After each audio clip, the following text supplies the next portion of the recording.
What's up, all my Ewoks, Tribbles, Droids, and Wookiees? It's Anna, also known as that Star Wars girl, and in today's video, I'm going to be talking about She-Hulk and how the showrunners and writers are cutting corners and getting all of their facts wrong about this character and the others in this universe.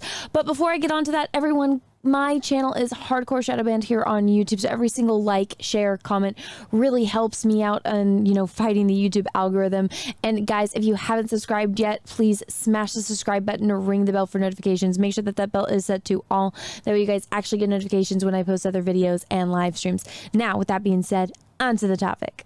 All right, everyone, so I have my Twitter pulled up. Now, everything I'm going to be showing you will be linked down below in the description of this video.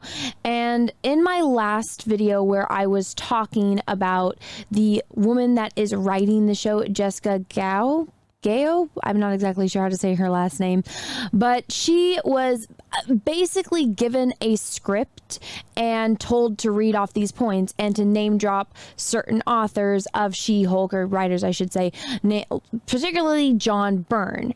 And then she was making references to John Byrne's run of She-Hulk that wasn't from John Byrne. The actual comic that she was referencing was this one that I posted here on Twitter, which was Chris Claremont's run. And a lot of people asked me, they're like, Anna, what are you talking about? When did Chris Claremont write She-Hulk? And this is why I said, guys, like, I'm actually a She-Hulk fan. And so the particular comic that they were like picking from was this issue. So this isn't actually like a She-Hulk. It's a solo Avenger. So, excuse me. This issue is Solo Avengers number 14, for those that are looking in particular. If, it was a Google search away, but my comment section, like, Anna, when did Chris Claremont write an issue of She-Hulk? And this one right here, again, Google search away. But I posted this here on Twitter so that way people could see what I was talking about. And so in this interview, she particularly talks about John Byrne and, oh, it's whimsical and funny. And the episode 1 that they were pulling from this comic for the whole point, or the little plot device in episode 1, which was She-Hulk is trying to, do this court case. They even have her in the same, or similar gray suit and whatnot. And she keeps getting interrupted by Titania. And so this is literally the issue that they were pulling from. Now, they didn't copy every single plot point because this has to do with mutants, and I don't even know what their rights issue is with mutants, because apparently they showed mutants in the Miss Marvel show and whatnot, because in this issue, She-Hulk is arguing for mutant rights in front of, all of the judges and whatnot. But so this was the literal issue that they were pulling from. And yes, Titania is in John Byrne's runs. Yes, the whimsicalness that she was referencing is in John Byrne's run too. I never said that it wasn't. I just knew, after, because I've read this, I knew that this was what they were pulling from when they did that episode. So I just thought it was funny that it's like, she's clearly never read these issues. They're clearly just pulling from certain things so that way they could, just kind of mesh up together episodes. And I knew that because I've actually read this. I actually like this character and this universe and whatnot. And I've been a fan of this for freaking decades now. So it really irritated me, and people were like, yeah, that's not true, da, da, da, da. And I'm like, oh, really? You guys haven't read this, have you? Also, I got some more video evidence, so I'm going to pull up a clip for you right now. Okay. Now, this is the interview. Now, this woman has been going around doing a ton of interviews. I've said this many times. I like actually watching interviews because you can see the person's mannerisms and you can hear their tone of voice. So you can see if they're being sarcastic or dead serious. Now, listen to this segment because she's going to explain exactly what I said in the last video. And so, but you also get to play with so many characters like Hulk, Wong, Abomination, and you're going to get to introduce Daredevil in a few episodes. Was there anyone you weren't allowed to introduce, or who was out of those characters that you were like, I cannot wait to write for this character? There were a lot of, we mined the movies and we mined the comics for characters that we wanted to pull in that we thought would that would be really funny to see, like, how, if we were going to use this character, what's a funny reason for them to be in legal trouble? Like, why would they end up in a trial or in a courtroom, And we pulled a lot of characters from the comics, but I would say like a third to almost half of the time, we would be told we can't use it either because there was a rights issue or because there was already plans for them in the MCU that don't involve us, you know? So those were always kind of bummers because we don't get pretty far down the road where we'd already come up with a story that we kind of fell in love with before we were told you can't do it because we're already using it somewhere else or because of rights. See, I was right. Literally everything I said. Everything I told you guys. Those fuckers that are like, Anna, we don't believe you. What are you talking about? Chris Claremont never wrote it. They're not doing that. Yes, they are. All you got to do is watch a couple videos from this woman, and you can hear it literally from their mouth. They gave her a script, and they got it wrong. I don't know if the person that wrote her script was trolling her or not, but it's like, oh yeah, John Byrne. Yes, because he is like the most popular She-Hulk author, which got nothing against him. Excuse me, getting hiccups. I love John Byrne's run of She-Hulk. I absolutely do. But the issue that they were referencing hardcore was the one that I showed you guys, the Chris Claremont one.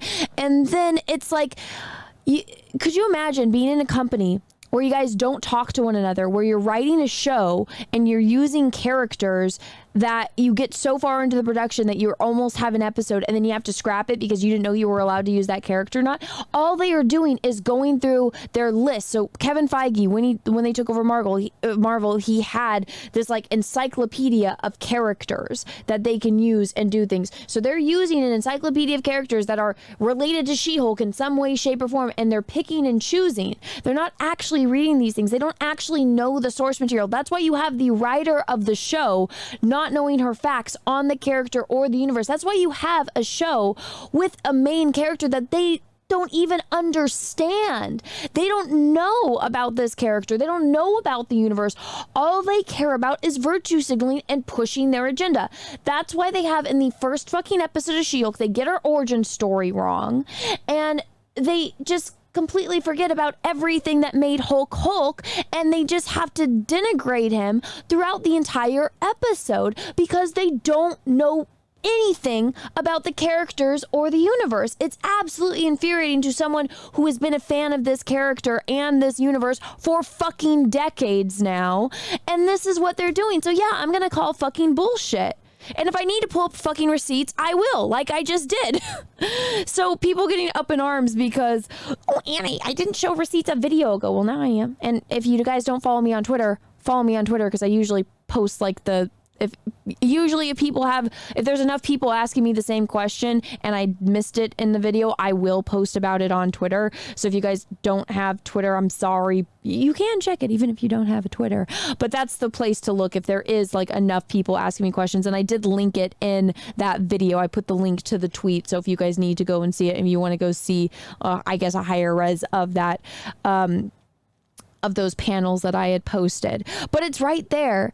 And I mean, literally shoehorning in characters like that, that infuriates me, because don't claim to be a fan of something when you literally don't know anything about it. If anything, people will have respect for you if you say, I didn't really know about this character, but I got this. It was a great job opportunity, so I took it, and I've been wanting to be a part of the universe because I'm so inspired by what other creatives are doing, you know, in the MCU, and you know what they're doing to add to the MCU. And as a creative person, I want to add to that. I want to make that magic happen. I want to, you know, inspire, you know, the next generation, and I want to be involved. And so I got involved and I started learning about this character in the universe, and I might not know everything. I might not get everything right because I'm a human being, but I'm trying and I'm doing my best. Like, if they just said that, do you know how many people would respect them? Yes, there's always going to be people that, well, you shouldn't work on that. But I mean, as a human being, don't you, at least for me, I think it's inspiring when a person expresses their interest in growth and, you know, their interest in things. You know, when I found out that like some of my friends that were like normies wanted to be, or like showed interest in the things that I liked, I get so excited. I'm like, oh my gosh, you like this now? Yes, let me show you why this is awesome. Like, that's how I feel like when one of my best friends, like, she got interested in Star Trek, and I was like, yes, and she like absolutely loves Star Trek Voyager, so that was cool to like share that with my friend. When my sisters were little, I remember showing my sister Labyrinth, and like that was so cool to like see, you know, my little sister, you know, fall in love with Labyrinth the way that I did, and we had that bond. And so that's one thing that I feel like they say, it's like, they try to treat fans as if like we gatekeep everything, which like nowadays, yeah, because they keep fucking it up. But in my experience, when you express interest in a fandom, people get so excited to share their passion with other people, and they're going to be very helpful and nice about it. Yes, there's always assholes, but I mean, that's such a small minority that it doesn't even really make a difference if you're an adult that, you know, has, you know, even the moderately thick skin. So it just kind of blows my mind. But I've been ranting now about this for a while. But guys, it just irritates me because I'm like, you're reading from a script, you're shoehorning things in, you don't know shit about the character in the universe. If you actually read this shit, you would be able to figure it out, but you clearly haven't. So stop fucking lying to us. We can literally see you lie in 4 fucking K and catch it in 4 fucking K like I did. It's exhausting. But anyways, everyone, let me know what you think about all of this down in the comment section below. If you guys like this video, please smash the like button. If you didn't, that's okay too. Thank you so much for watching this far through. And guys, remember, every single like, share, comment really, really helps out my channel and the algorithm and fighting this stupid shadow ban. And hey, if you guys haven't yet, please smash the subscribe button, ring that bell for notifications. Make sure that that bell is set to all, that you actually get notifications when I post videos and live streams. And until next time, everyone, I hope you guys all have a great rest of your day, morning, evening, afternoon, wherever you are in the world. And may the force be with you, because we are really, really, really going to need it. Bye, everyone. What's up, everyone, and thank you so much again for watching my channel and my content. And if you would like to support me further, because I am not sponsored in any way, shape, or form, as much as I want Mio to get behind me and sponsor me, because I love Mio, I actually created something. I created a cosplay calendar of some of your favorite video game characters, and this is the second cosplay calendar I have done. Everyone really liked the first one, and so, you know, I really am grateful for everyone that's come out and support this one as well. It means the world to me. We already broke the total from last year's entire campaign in the first 30 days of this campaign. So thank you once again, everyone, so much for your support. And if you guys are new here and you guys don't know me, well, then this is a really good way to, you know, get to know me and back my calendar and support my channel. There's a lot of really popular characters that were, you know, requested for the first calendar, like Samus. So I started off with her. And unlike Hollywood, as I try to give you guys what you want, I try to give fans and nerds and, you know, all of us that have been told F you by Hollywood to give, you know, you guys what you want and what, you know, I want, which is staying true to characters and trying to, you know, do the best version of them that I possibly can. So as you guys can see here, this is my Jill Valentine. I got Jade from Mortal Kombat. I got the one and only Lara Croft, my girl Lara. Then I have Miranda from Mass Effect. Now I'm still adding images of these characters. There are going to be 12 different ones. And if you guys are interested in, you know, supporting an independent content creator like myself, this is the way to do it. I, you know, do the photos, I, you know, do the cosplay, I ship everything out myself. So this is a 100% my own project. So if you guys, again, want to support me and my channel and keep everything rolling, please consider backing my cosplay calendar. I would really appreciate it. The links are down in the description below. So please check that out if you guys haven't already. And if this isn't something for you, then maybe take a second and, you know, share it to somebody who this might be, you know, something they'd be interested in. Once again, everyone, thank you so much and have a great rest of your day.